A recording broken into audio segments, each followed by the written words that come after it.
ಎಲ್ಲ ಶಿಕ್ಷಕ ಮಿತ್ರರಿಗೂ ನಮಸ್ಕಾರಗಳನ್ನು ತಿಳಿಸುತ್ತಾ ಇಂದಿನ ವಿಡಿಯೋದಲ್ಲಿ PSTR ಅಭ್ಯರ್ಥಿಗಳ ಬಗ್ಗೆ ಒಂದಿಷ್ಟು ಮಾಹಿತಿಗಳನ್ನು ಹಂಚಿಕೊಳ್ಳಲು ಇಷ್ಟಪಡ್ತಾ ಇದ್ದೇವೆ.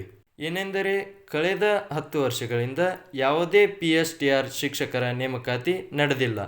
ಆದರೆ ನಿಮಗೆ ಈಗ ಹೆಚ್ಚಿನ ಅವಕಾಶಗಳು ಸಿಗುವಂತಹ ಎಲ್ಲ ಸಾಧ್ಯತೆ ದಟ್ಟವಾಗಿ ಕಾಣ್ತಾ ಇದೆ. ಆದರೂ ಕೂಡ PSTR ಶಿಕ್ಷಕರಲ್ಲಿ ಆತಂಕ ಮನೆ ಮಾಡಿದೆ. ಹೌದು, ಏಕೆಂದರೆ ನಿಮಗೆ ಹೆಚ್ಚಿನ ಅವಕಾಶಗಳು ಇದ್ದರೂ ಕೂಡ GPSTR ಮತ್ತು HSTR ಶಿಕ್ಷಕರು ನೇಮಕಾತಿ ಬಗ್ಗೆ ತುಂಬ ಚರ್ಚೆ ಮಾಡ್ತಾ ಇದ್ದೀರಿ. ಸಾಕಷ್ಟು ಅಭ್ಯರ್ಥಿಗಳು ಕೇಳ್ತಾ ಇದ್ದೀರಿ, ಸರ್ HK ಭಾಗದಲ್ಲಿ ಕೇವಲ HSTR ನೇಮಕಾತಿ ಮಾತ್ರ ನಡೆಯುತ್ತಾ, ಇಲ್ಲಿ ಪ್ರಾಥಮಿಕ ಶಿಕ್ಷಕರ ನೇಮಕಾತಿ ನಡೆಯುವುದಿಲ್ವಾ ಎನ್ನುವ ಬೇಡವಾದ ವಿಷಯ ಕೇಳ್ತಾ ಇದ್ದೀರಿ.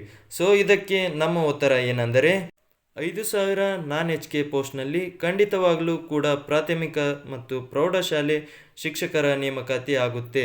ಶಿಕ್ಷಕರ ಪ್ರಮಾಣ ಕಡಿಮೆ ಇರುವುದರಿಂದ ಸಿಕ್ಕ ಅವಕಾಶಗಳನ್ನು ಕಳೆದುಕೊಳ್ಳಬೇಡಿ. ಆದಷ್ಟು ನಿಮ್ಮ ಪ್ರಯತ್ನವನ್ನು ಬಿಡಬೇಡಿ. ನೀವು ಈ ರೀತಿಯಾದಂಥ ವಿಷಯಗಳನ್ನು ಯೋಚಿಸುವುದು ಬಿಟ್ಟು CET ಪರೀಕ್ಷೆಗೆ ಸಿದ್ಧರಾಗಿರಿ. ಏಕೆಂದರೆ ಇದರಲ್ಲಿ 7 ಭಾಗಗಳಿದ್ದಾವೆ. ಅದರ ಬಗ್ಗೆ ನಿಮ್ಮ ಗಮನವಿರಲಿ. ಇನ್ನೇನು ಕೆಲವೇ ದಿನಗಳಲ್ಲಿ ಶಿಕ್ಷಕರ ನೇಮಕಾತಿ ನಡೆಯುತ್ತೆ. ಒಂದು ವೇಳೆ ಹಾಗೇನಾದರೂ ಆದರೆ ನೀವೆಷ್ಟು ಸಿದ್ಧ ಅಂತ ಯೋಚನೆ ಮಾಡಿ. ಅಪ್ಲಿಕೇಶನ್ ಪ್ರಾರಂಭವಾದರೆ ಓದೋದಕ್ಕೆ ಕಾಲಾವಕಾಶ ತುಂಬ ಕಡಿಮೆ ಇರುತ್ತೆ. ಆದಷ್ಟು ಕೂಡಲೇ ಪರೀಕ್ಷೆಗೆ ಓದೋದನ್ನು ಜಾಸ್ತಿ ಮಾಡಿ. ಆ ಒಂದು ಪರೀಕ್ಷೆಯಲ್ಲಿ ಯಶಸ್ವಿಯಾಗಿ.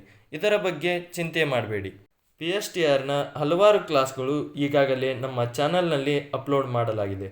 ಮುಂದೆ ಶಿಕ್ಷಕರ ನೇಮಕಾತಿಯ ಕಂಪ್ಲೀಟ್ ಮಾಹಿತಿಯನ್ನು ನಿಮ್ಮ ಮುಂದೆ ನೀಡುತ್ತೇವೆ. ಎಲ್ಲರಿಗೂ ಕೂಡ ಆಲ್ ದ ಬೆಸ್ಟ್. ವಿಡಿಯೋವನ್ನು ನೋಡಿದ ಎಲ್ಲರಿಗೂ ಧನ್ಯವಾದಗಳು. Thank you.